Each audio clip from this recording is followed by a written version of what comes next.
வணக்கம் உறவுகளை, மீண்டும் உங்கள் அனைவரையும் வானிலை ஊடாக சந்திப்பதில் மிகவும் மகிழ்ச்சி அடைகின்றோம். உறவுகளே, இன்று நாங்கள் ஒரு முக்கியமான கருத்து பகிர்வு ஒன்றை தரவிருக்கின்றோம். ஈழத்திலிருந்து மக்களோடு மக்களாக மிக பெரும் பணியாற்றி வரும் அருட்தந்தை கலாநிதி ரமேஷ் OMA அவர்களை அழைத்திருக்கின்றோம். வணக்கம் ஃபாதர். வணக்கம் திரு ஜூலியஸ் அவர்கள். வணக்கம் உறவுகளே. ஃபாதர், எங்களுடைய மக்களுக்கு உங்களை பற்றி ஒரு சிறு அறிமுகத்தை தாருங்கள். நல்லது. நான் அருட்தந்தை ஜாக்கோப் ரமேஷ், அமலமரி தியாகிகள் சபையைச் சேர்ந்த நான். என்னுடைய பிறந்த ஊர் மண் கட்டைக்காடு, முள்ளியான், வடமராட்சி கிழக்கு பகுதியில்.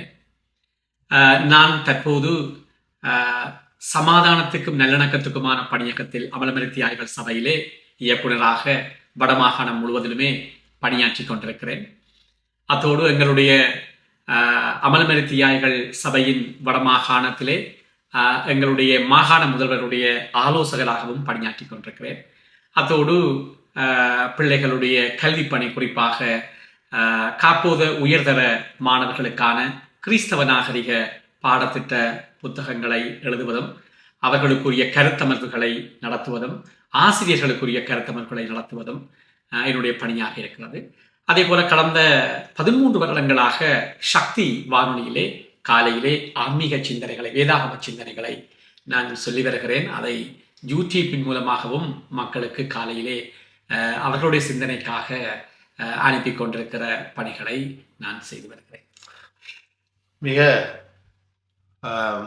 பல விடயங்களில், பல பணிகளுள் நீங்கள் பணியாற்றி வருகின்றீர்கள். நாங்கள் ஏற்கனவே உங்களை பற்றி சமூக ஊடகங்களின் மூலமாக அறிந்திருக்கின்றோம். பல சிந்தனைகளை கேட்டிருக்கின்றோம். கருத்து பகிர்வுகளை நாங்கள் கேட்டிருக்கின்றோம். இப்பொழுது நான் எடுத்துக்கொள்கிற விடயம் ஃபாதர், அதாவது யுத்தத்தின் பின்னர் நம்முடைய கிராமத்து மக்கள், நீங்கள் பணியாற்றிய கிராமங்கள், ஏராளமான கிராமங்களில் நீங்கள் பணியாற்றி இருக்கின்றீர்கள். நம்முடைய மக்களுடைய நிலைமை என்ன என்பதை புலம்பெயர் வாழ் மக்கள் அறிய ஆசைப்படுகின்றார்கள். முதலிலே நாங்கள் அதிகமாக நாங்கள் கவலை கொள்கின்ற விடயம் நம்முடைய இளையோரின் நிலைமை எவ்வாறு இருக்கிறது என்பது. அது தொடர்பாக சுருக்கமாக தாருங்கள். நல்ல ஒரு வினாவை நீங்கள் கேட்டிருக்கிறீர்கள். முதலில் அதற்கு நன்றி. முதல் இந்த வினாவுக்குரிய விடையாக நான் சொல்லக்கூடிய கருத்துக்களுக்கு முன்னராக நான் உங்களிடம் ஒரு சந்தர்ப்பத்தை கேட்டுக்கொள்கிறேன். போர்க்காலத்திலும் சரி, போருக்கு பிற்பட்ட இக்காலத்திலும் சரி, எங்களுடைய தாயக மக்களுடைய வாழ்வு பயணத்திலே மிகவும் நெருக்கமாக கைகோர்த்தவர்கள் எங்களுடைய புலம்பெயர் உறவுகள். ஆகவே இந்த சந்தர்ப்பத்திலே நான் புலம்பெயர் உறவுகளுக்கு உண்மையாகவே நன்றி சொல்ல கடமைப்பட்டிருக்கிறேன். ஏனெனில் உங்களுடைய அந்த நெருக்கமான உறவும் தட்டி கொடுப்பும் உதவிகளும் தான் இன்று தாயகத்திலே வாழுகின்ற மக்கள் தங்களுடைய வாழ்வாதாரத்தை கொண்டு போவதற்கும் தங்களுக்குள்ளே ஒரு நம்பிக்கையோடு வாழ்வதற்கும் முக்கியமான ஆதாரமாக இருக்கிறது. ஆகவே அதற்கு நான் முதலில் நன்றி சொல்லிக்கொண்டு, ஜூலியஸ் அவர்களே, உங்களுடைய கேள்விக்குரிய விடையாக நான் சில விடயங்களை இங்கே முன்வைக்கலாம் என்று நினைக்கிறேன். இளையோர் பற்றிய ஒரு நிலைப்பாட்டை நாங்கள் ஆழமாக இந்த வேளையில் உற்று நோக்க வேண்டும். அதை நாங்கள் சில பகுதிகளாக கூட பார்க்கலாம். முதலாவது, போருக்கு பின்னரான இளையோருடைய வாழ்வு என்று சொல்லுகின்ற பொழுது, உண்மையாக போருக்கு பின்னர் முகாம்களிலே தங்க வைக்கப்பட்டு கிராமங்களில் குடியேற அனுமதிக்கப்பட்ட பிற்பாடு இளையோர்களுடைய வாழ்வு நிச்சயமாக ஒரு ஆரம்ப காலத்தில் வாழ்ந்த வாழ்வு தொடரப்பட்ட வாழ்வாக காணப்பட்டது. அது ஒரு நேர்த்தியான வாழ்வாக காணப்பட்டது. அந்த இளையோவர்கள் இன்று குடும்பங்களுக்குள்ளே தங்களுடைய வாழ்க்கையை ஆரம்பித்து விட்டார்கள். என்னுடைய பார்வை இந்த 2000 ஆண்டிற்கு பின்னர், 2020ஆம் ஆண்டுக்கு பின்னர், அதாவது போருக்கு பின்னர், அத்தோடு எங்களுக்கு ஏற்பட்ட இயற்கை அனர்த்தங்கள், கொடூரமான வியாதிகள், அதுகளுக்கு பின்னர் தற்காலம் என்று நான் சொல்ல போகக்கூடிய விடயம் 2020ஆம் ஆண்டுக்கு பின்னர். 2020ஆம் ஆண்டுக்கு பின்னரான இளையோருடைய வாழ்வு என்று நாங்கள் சிந்திக்கின்ற பொழுது உங்கள் ஒவ்வொருவருக்கும் முன்னிலையிலே நான் ஒரு பெரிய ஒரு கேள்விக்குறியைத்தான் நிச்சயமாக போட வேண்டிய நிலைக்கு நான் தள்ளப்படுகிறேன். இந்த 2000 ஆண்டில் இருந்து நானும் அமலமர் தியாகிகள் சபையினுடைய CPR சொல்லப்படுகிற centre for peace and reconciliation, சமாதானத்துக்கும் நல்லிணக்கத்துக்குமான பணியகத்தினுடைய இயக்குநராக நான் பணியாற்றி வருகிறேன். 5 மாவட்டங்களிலும் 3 பிரிவுகளோடு நான் பணியாற்றுகிறேன். இளையோர், சிறுவர்கள், பெண்கள், இந்த 3 கேட்டகரியில நான் வேலை செய்து வருகின்ற பொழுது இந்த இளையோரை நான் முதன்மைப்படுத்துகின்ற பொழுது முதலாவது அது சிறுவர்களும் அதுக்குள்ள அடங்குவார்கள். குறிப்பாக நான் இளையோர் என்று சொல்லுகின்ற பொழுது அட்வான்ஸ் லெவல் பிள்ளைகள், இந்த காப்போத உயர்தர மாணவர்கள், அவர்களுடைய கல்வி வாழ்க்கையை பற்றி ஒரு சிறிதாக நான் சொல்லுகின்ற பொழுது 2020ஆம் ஆண்டு காலப்பகுதி, அதற்கு முன்னரும் அதற்கு பின்னரும் இன்று இலங்கையிலே 9வது மாகாணமாகத்தான் கல்வியிலே வடமாகாணம் காணப்படுகிறது. புலம்பியர் உறவுகள், நீங்கள் தாயகத்தில் இருந்த காலத்துல, நாங்கள் படித்த காலத்துல எந்த இடத்துல கல்வியில நாங்கள் இருந்தோம் என்று எல்லாருக்கும் தெரியும். ஆனால் இன்று கல்வியில இவ்வளவு தூரம் நாங்கள் பின்தங்கி இருக்கிறோம் என்று சொன்னால் அதற்கு இளையோர்களுடைய வாழ்வு, அவர்களுடைய பயணம் மிக முக்கியமானது. அதற்கு பல காரணங்கள் இருக்கலாம். யுத்தத்தினுடைய விளைவுகளை அவர்கள் சுமந்து கொண்டிருக்கிற ஒரு காரணமாக இருக்கலாம். பெற்றவர்களுக்கும் பிள்ளைகளுக்குமான அந்த உறவு நிலை காரணமாக இருக்கலாம். போருக்கு பின்னராக அவர்களுக்கு கிடைத்த ஒரு வாழ்வியல் சூழல் அவர்களை மாற்றி இருக்கலாம். அல்லது திட்டமிட்டு இன்றைக்கு எங்களுடைய தமிழ் மக்களுக்குள்ளே பல பிரச்சனைகளை உருவாக்க வேண்டும் என்று எண்ணுகின்ற தீய சக்திகளினாலே அவர்களுடைய வாழ்வு மாறுபட்டிருக்கலாம். ஆனால் 2020க்கு பின்னர் இளையோர்களுடைய வாழ்வு நாங்கள் மகிழ்ச்சியாக காணவோ ஏற்றுக்கொள்ளவோ முடியாத ஒரு வாழ்வாகத்தான் காணப்படுகிறது. அதுல முதலாவது விடயம் அவர்களிடையே இந்த போதை வஸ்து பாவனை. இளையோர் என்று பல வடிவங்களிலே இந்த போதை வஸ்துக்கு அடிமையாக இருக்கிறார். அது பல பல போதை வஸ்துகளை நாங்கள் பார்க்கலாம். குறிப்பாக அதற்காக பெரியவர்கள் விதிவிலக்காரர்கள் அல்ல, ஆனால் இது அதிகம் தாக்கத்தை ஏற்படுத்தி இருக்கிறது இளையோர்களுடைய வாழ்க்கையிலே. இந்த போதை வஸ்து, இந்த போதை வஸ்துக்கு அவர்கள் ஆளாகின்ற பொழுது, குறிப்பாக பாடசாலை மாணவர்கள் கூட, குறிப்பாக காப்போத உயர்தர மாணவர்கள் கூட, அதாவது ஒரு பிறந்தநாள் கொண்டாட்ட நிகழ்வு என்ற ஒரு போர்வையிலே இருக்கலாம், அல்லது வேற ஏதோ ஒரு ஒன்று கூடல் நிகழ்விலே அவர்கள் முதன்மையாக மது அருந்தும் பழக்கத்திற்கு ஆளாகிவிட்டார். அது ஆரம்பத்திலே ஒரு மகிழ்ச்சி கொண்டாட்டமாக தொடங்கியது. இன்று அவர்கள் அதற்குள்ளே மூழ்கி விட்டது போல. அதனாலே அவர்கள் தங்களுடைய சுய சிந்தனைகளை இழக்கிறார்கள். பெற்றோர்களுடைய கஷ்டத்தை உணர முடியாமல் தங்களுடைய விருப்பத்திற்காக பலர் பெற்றோர்களை வதைக்கின்ற நிலை கூட காணப்பட்டிருக்கு. நீங்கள் செய்தித்தாள்களிலே படித்திருப்பீர்கள், பெற்ற தாயை கொன்று போதைக்காக கொன்ற மகன் என்று கூட நீங்கள் வாசித்திருப்பீர்கள், கேள்விப்பட்டிருப்பீர்கள். அந்த நிலைக்கு இன்று எங்களுடைய வடமாகாணம் தள்ளப்பட்டிருக்கிறது. இந்த போதையினுடைய விளைவுகள் என்று பார்க்க குடும்பத்திலே சகோதர சகோதரிகள் என்ற அந்த உறவு கூட சில பிள்ளைகளுக்கு தெரியாமல் போய் ஒரு தீமைகள் உருவெடுக்கிற ஒரு நிலையை கூட நாங்கள் இன்று இளையோர் மத்தியிலே பார்க்கிறோம். அதற்கு மேலாக இந்த போதையை அடிப்படையாக கொண்டு எத்தனையோ உயிர் இழப்புகள், விபத்துக்கள் மூலமாக ஏற்படுகிறது. பல இளையோர்கள் தங்களுடைய விபத்துக்களினால் தங்களுடைய உயிரை மாய்த்துக் கொள்கிறார்கள், அங்கங்களை இழக்கிறார்கள். குறிப்பாக அங்கங்களை இழந்த இளையோர்களுடைய எதிர்காலத்தை நாங்கள் பார்க்கிற பொழுது அது நிச்சயமாக கவலைக்குரியதாக இருக்கிறது. குறிப்பாக ஒவ்வொரு வீட்டிலும் இளையவர்கள் தங்களுக்கென்று மோட்டார் வண்டியோ அல்லது இன்றைக்கு அவர்களுக்கு அவசியம் இல்லாத பொருட்கள் கூட தேவை என்று நினைக்கிறார்கள். அதற்காக பெற்றோர்களை வளர்த்துகிறார்கள். இங்கே நான் புலம்பெயர்ந்த உறவுகளுக்கு ஒரு ஆலோசனையாக, அதை நான் குற்றம் என்று காணவில்லை, ஆலோசனையாக சொல்லுகிறேன். உங்களுடைய உறவுகள் தாயகத்தில் இருக்கிற பொழுது அங்கே இருக்கிற இளையோருக்கு என்ன தேவை என்பதிலே நீங்களும் கருத்தாக இருங்கள். சில வேளையில் அவர் தனக்கு ஒரு மோட்டார் வண்டி தேவை என்று கேட்கின்ற பொழுது நீங்கள் உதவி செய்கிறீர்கள். ஆனால் அவர் தன்னுடைய தேவைக்கு மிதமிஞ்சிய ஒரு மிக வேக மோட்டார் வண்டியை அவர் எடுத்து அதை ஒரு தீமையான வழியில ஓட்டுகின்ற வேளையிலே அவர்களுடைய உயிர் பாதிக்கப்படுகிறது. நாங்கள் அதை பார்க்கின்ற பொழுது சொல்லுவார்கள், அது பிறந்த நாளுக்கு சித்தப்பா வாங்கி கொடுத்திருக்கிறார் அல்லது மாமா வாங்கி கொடுத்திருக்கிறார், அவர் வெளிநாட்டிலே இருக்கிறார், இவருடைய விருப்பத்திற்காக வாங்கி கொடுத்திருக்கிறார். ஆகவே அந்த விடயத்திலே புலம்பியர் உறவுகள் கொஞ்சம் கவனத்திலே கொள்ள வேண்டும். அவருக்கு என்ன தேவை, அதை வைத்துக் கொண்டு அவர் தன்னுடைய வாழ்வை எப்படி உயர்த்தி கொள்ளலாம், அவருடைய கல்வி அப்படியானதுக்கு நிச்சயமாக நீங்க உதவி செய்ய வேண்டும். அதே வேளையிலே இப்படிப்பட்ட ஆடம்பர வாழ்வு என்று எனக்கு நிறைய மக்களோடு தொடர்பு, புலம்பியர் மக்களோடு உங்களுடைய கஷ்டம், உங்களுடைய தனிமை, உங்களுடைய வேலை பழுக்கள் மத்தியிலே நீங்கள் தாயகத்தில் இருக்கிற உறவுகளுக்கு உதவி செய்கிறீர்கள். அது பல வேளைகளிலே உதாசீனப்படுத்துவது அல்லது அநியாயமாக்கப்படுவதை நேரிலே காணுகின்ற பொழுது உண்மையாகவே அது வருத்தமாக இருக்கிறது. ஆகவே ஜூலியஸ், இந்த இளையோர்கள் என்று நாங்கள் சொல்லப்படுகின்ற பொழுது இந்த போதை நான் சொன்னது போல ஒரு பெரிய ஒரு பிரச்சனையாக இருக்கிறது. இரண்டாவது பிரச்சனை வேலை வாய்ப்புகள்.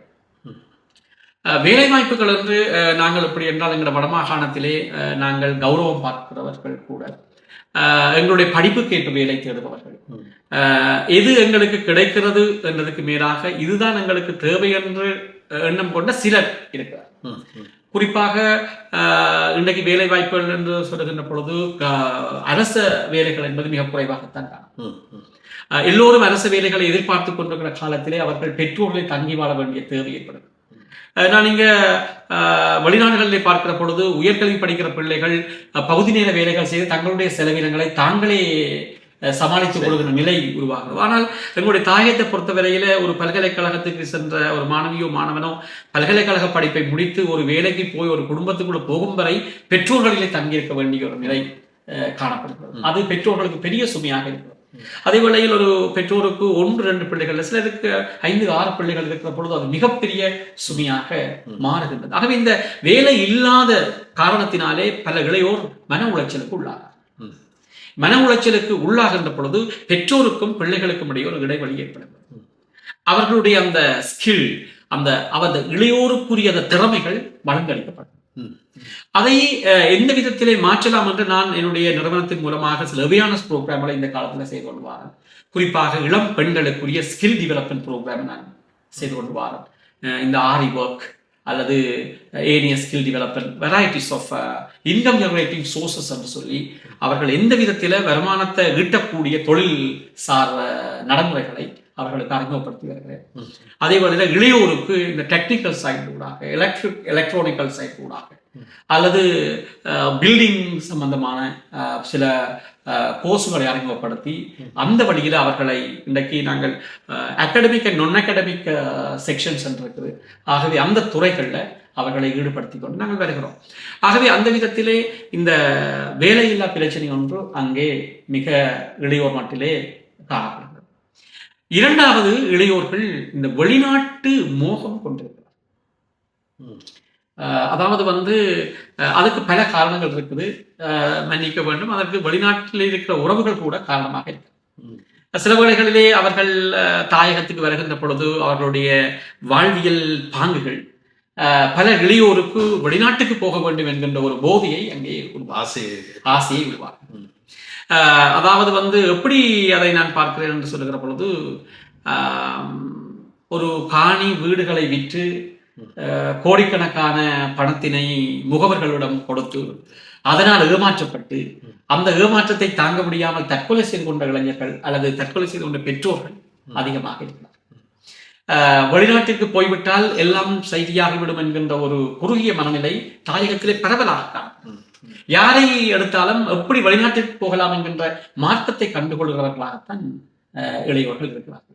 அப்படி அந்த ஆசை வந்த பிற்பாடு அவர்களால் அங்கிருந்து எதுவுமே செய்ய முடியாத நிலைக்கு தள்ளப்படுகிறது. அவருடைய முயற்சி எல்லாம் மழுங்கடிக்கப்படுகிறது. நான் எப்படியாவது போய்விடுவேன் என்கின்ற எண்ணத்திலே அதற்குரிய வழிகளை அவர்கள் அந்த வழிகளிலே ஈடுபட்டுக் கொண்டிருக்கிற பொழுது தங்களுடைய இளமை காலத்தை கூட அவர்கள் இழந்து போகிற ஒரு துப்பாக்கிய நிலையை நாங்கள் தாயகத்திலே பார்க்கிறோம். ஆகவே இந்த இளையோர் என்று சொல்லுகிற பொழுது போதை வஸ்து ஒரு தன்மையாக இருக்கிறது, வேலைவாய்ப்பு பிரச்சனை கொண்டிருக்கிறது, வெளிநாட்டு மோகம் என்கின்ற ஒரு தன்மை காணப்படுகிறது. இப்படி இருக்கின்ற பொழுது கடைசியாக நான் சொல்லக்கூடிய இன்னொரு விஷயம், சில தீய சக்திகள் எங்களுடைய தாயகத்திலே ஊடுருவி கொண்டிருக்கிறார்கள்.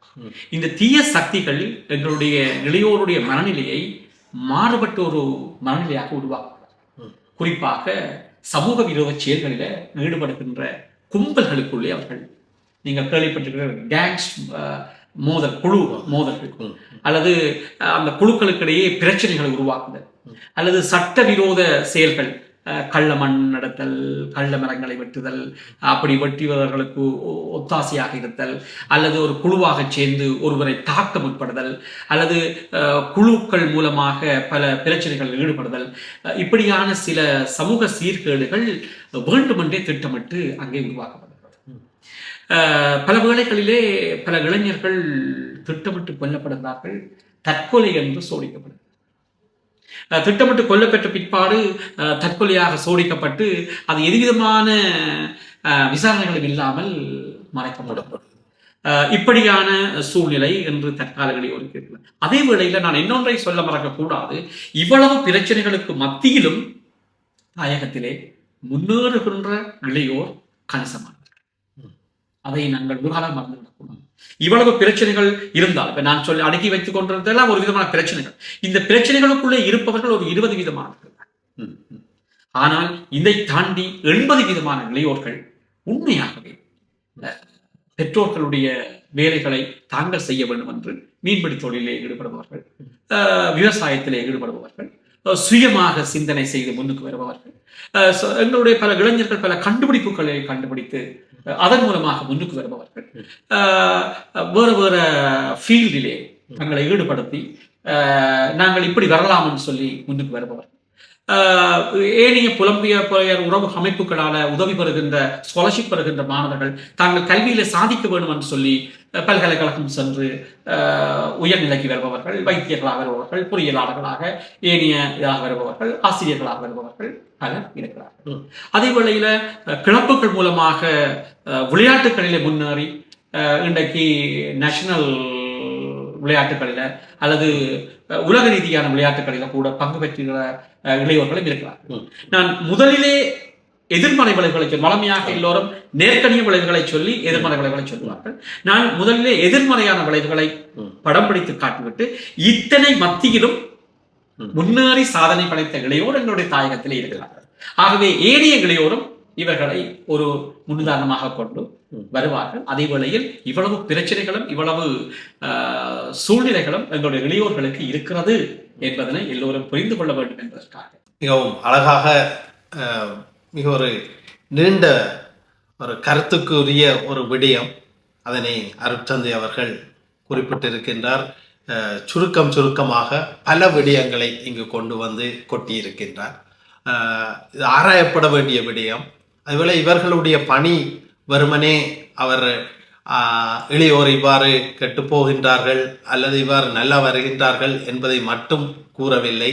அதற்காக அவர்கள் சந்திக்கின்ற சவால்களை எப்படி அதற்கு உதவலாம் என்பதையும் தாங்கள் எவ்வாறான விடயங்களை முன்னெடுக்கிறார்கள் என்பதையும் இங்கே மிக அவசரமாக குறிப்பிட்டு விட்டார். ஆனால் அவை ஒவ்வொன்றுமே நாங்கள் கருத்தில் கொள்ள வேண்டிய விடயம், அவை பற்றி பேச வேண்டிய விடயம். எவ்வாறான வளங்களை அவர்கள் உற்பத்தி செய்து கொடுக்கிறார்கள், இளையோரை இந்த போதை வஸ்துகள் போன்ற அந்த வன்முறை செயல்களுக்குள்ளும் இறங்காமல் பாதுகாக்கலாம், அவர்களுடைய எதிர்காலத்தை முன்னேற்றலாம் என்பதற்கான வழிகளையும் இவ்வாறான ஆன்மீக குருக்கள் முன்னெடுக்கின்றார்கள். அதிலே அருட்தந்தை ரமேஷ் அவர்கள் முன்னின்று பணிபுரிந்து கொண்டிருக்கின்றார் என்பதை இங்கே நினைவுபடுத்தி கொண்டு, இதிலே நாங்கள் இன்னொரு முறை பேச வேண்டிய ஒரு விடயம், வெளிநாட்டு மோகம் அங்கு இருக்கிறதாக பல தடவைகள் இங்கு பேசப்பட்டு விட்டது நம்முடைய ஊடகம் வாயிலாக. அதையே அருட்தந்தை ரமேஷ் அவர்களும் இங்கு வெளிப்படுத்தி இருக்கின்றார். இது தொடர்பாக உறவுகளே நாங்கள் இன்னொரு தடவை பேசுவோம். இந்த வேளையிலே அருட்தந்தையுடைய பணி இன்னும் ஒரு முக்கிய பணி, அது பற்றியும் இங்கு நான் கேட்க விரும்புகின்றேன். அதாவது யுத்தத்தின் பின்னர் எங்களுடைய ஏராளமான குடும்பங்கள், நீங்கள் பணிபுரிந்து வருகின்ற பங்குகளை நான் நன்கு அறிவேன் தந்தையே. அதாவது மிக வறுமையிலே மிகவும் வாடிக்கொண்டிருக்கின்ற மக்களோடு நீங்கள் பயணித்துக் கொண்டிருக்கின்றீர்கள். அவர்களுள் ஒருவராக இந்த மக்கள், அதாவது யுத்தத்தின் பின்னர் பாதிக்கப்பட்ட ஏராளமான குடும்பங்கள் அந்த வறண்ட கிராமங்களிலே வாழ்ந்து கொண்டிருக்கின்றார்கள். மிக நான் வெளிப்படையாக சொன்னால் மாவீரர் குடும்பங்களை எடுத்துக்கொள்வோம். அந்த தாய்மார், அந்த சகோதரிகள், அந்த சகோதரர்கள், பிள்ளைகள், இவர்களுடைய நிலைமை எவ்வாறு இருக்கிறது என்பது இப்பொழுது நான் உங்களிடத்தில் விடுகின்ற ஒரு கேள்வியாக இருக்கின்றது.